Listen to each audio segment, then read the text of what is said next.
அன்பிற்குரிய தேவனுடைய பிள்ளைகளே, இந்த ஆறுதல் வார்த்தையின் மூலமாக திரும்ப நான் உங்களோடு இருப்பது எனக்கு மகிழ்ச்சி அளிக்கிறது. இன்றைக்கான தேவனுடைய வார்த்தை கவனிக்கலாம். நாகும் தீர்க்க தரிசன புஸ்தகம் 1ஆம் அதிகாரம் அதனுடைய 13வது வசனத்தை உங்களுக்கு நான் வாசிக்கிறேன். இப்போதும் நான் உன்மேல் இருக்கிற அவன் நுகத்தை முறித்து உன் கட்டுகளை அறுப்பேன். கவனியுங்கள், நுகம் என்பது மிகப்பெரிய பாரம், நிமிர முடியாத பாரம். இதை முறிக்க அவர் விரும்புகிறார். அவர் சொல்றார், அவன் நுகம் என்று. நுகம் தேவனுடையதல்ல, பாரம் தேவன் கொடுக்கிறதல்ல, அவன் நுகம் என்று எழுதியிருக்கிறது புத்தகத்தில், வேதத்தில். பிசாசு உன்னை தினம் தினம் பாரப்படுத்துகிறான்.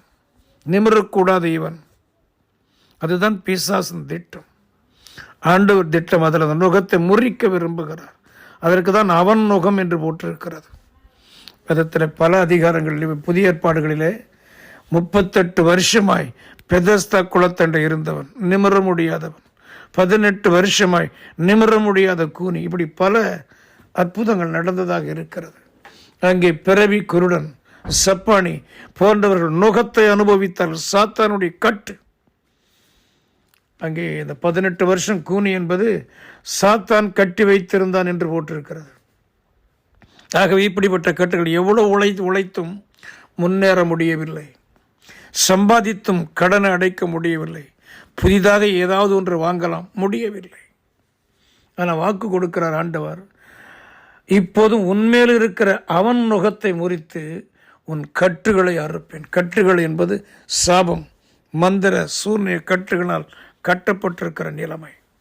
என் அன்புக்குரியவர்களே, இந்த நிலைமை மாற்றுவதற்கு தான் இன்றைக்கு ஆண்டவர் உங்களோடும் என்னோடும் இடைபடுகிறார்.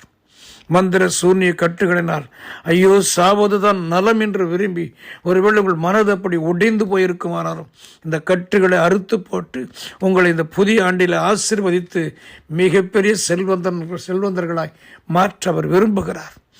அவர் விரும்புவது ஆசீர்வதிக்கிறது. அவர் விரும்புவது சுகமான வாழ்வு, மகிழ்ச்சியான, வியாதி இல்லாத ஆசீர்வதிக்கப்பட்ட ஒரு வாழ்க்கை. அதுதான் தேவன் கொண்டு வருகிறார். இதை நம்புவதற்கு அநேகர் தயாராக இல்லை. இதை சொல்லாலும் ஏதோ ஏளனம் பண்ணுகிறார்கள். இல்லை தேவனுடைய பிள்ளைகளே, இந்த வார்த்தைகளை கேட்டுக்கொண்டிருக்கிறவர்களே, உன் நுகத்தை, அவன் உன் மேல் வைத்திருக்கிற நுகத்தை முறித்து போட்டு அவன் உன்னை கட்டி வைத்திருக்கிற கட்டுகளது உன்னை விடுதலையாக்கி உன்னை ஆசீர்வதிக்கப் போகிறார். மகிழ்ச்சியும் சமாதானம் உன் வாழ்க்கையில் புரண்டு ஓடப் போகிறது.